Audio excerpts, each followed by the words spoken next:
पहले पूरी दुनिया में देखिए किस तरह से हड़कंप यहाँ पर इस नए वेरिएंट को लेकर मचा हुआ है। इस बीच बड़ी खबर, सभी दलों की बैठक यहाँ पर खत्म हो गई है, जिस पर नजर हमारी लगातार बनी हुई थी। जानकारी आप तक पहुंचा दें कि संसद के शीतकालीन सत्र से पहले चल रही सर्वदलीय बैठक अब खत्म हो गई है। संसद का शीतकालीन सत्र जिसमें कई अहम मुद्दों को उठाया जाएगा। इससे पहले आपको जानकारी दे दें कि जो बैठक इस वक्त सर्वदलीय चल रही थी वो फिलहाल खत्म हो चुकी है। सभी दलों की बैठक पर नजर हमारी बनी हुई थी।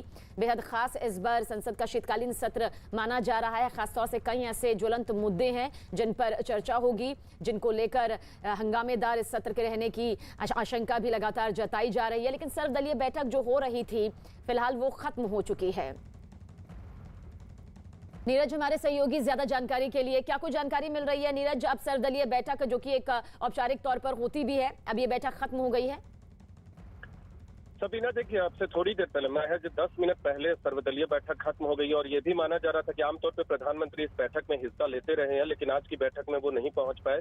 लेकिन विपक्ष की तरफ से उन तमाम मुद्दों की बात उठाई गई जो कृषि से जुड़े, तीनों कृषि कानूनों की वापसी तो सरकार कर ही रही, इसके अलावा एमएसपी की गारंटी देने की बात की जा रही है, मांग की जा रही है विपक्ष की तरफ से। सरकार ने कहा है विपक्ष को कि सुचारू ढंग से चलाने की कोशिश की जाएगी सदन को, क्योंकि इसीलिए सर्वदलीय बैठक सरकार की तरफ से बुलाई गई थी।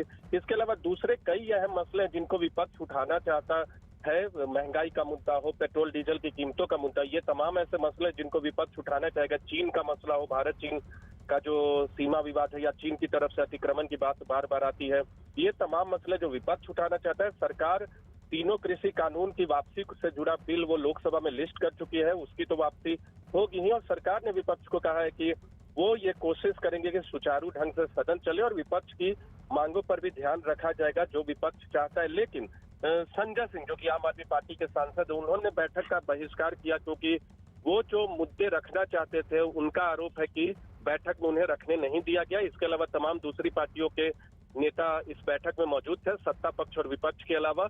लेकिन सबसे बड़ी चुनौती विपक्ष के लिए ये होगी कि कल विपक्ष के पार्टियों की बैठक है, कांग्रेस की तरफ से बुलाई गई है, उसमें टीएमसी ने लगभग ये तय कर लिया कि उनकी तरफ से कोई प्रतिनिधि शामिल नहीं होगा। और अब से थोड़ी देर पहले सुदीप बंदोपाध्याय ने मीडिया से बातचीत में ये बताया कि टीएमसी को लगता है कि उनका एक अलग रास्ता होना चाहिए क्योंकि वो भारतीय जनता पार्टी को मजबूती से टक्कर देती है। तो कल से शीतकालीन सत्र यहाँ पर शुरू होने जा रहा है, उससे पहले हुई सर्वदलीय बैठक फिलहाल खत्म हो चुकी है।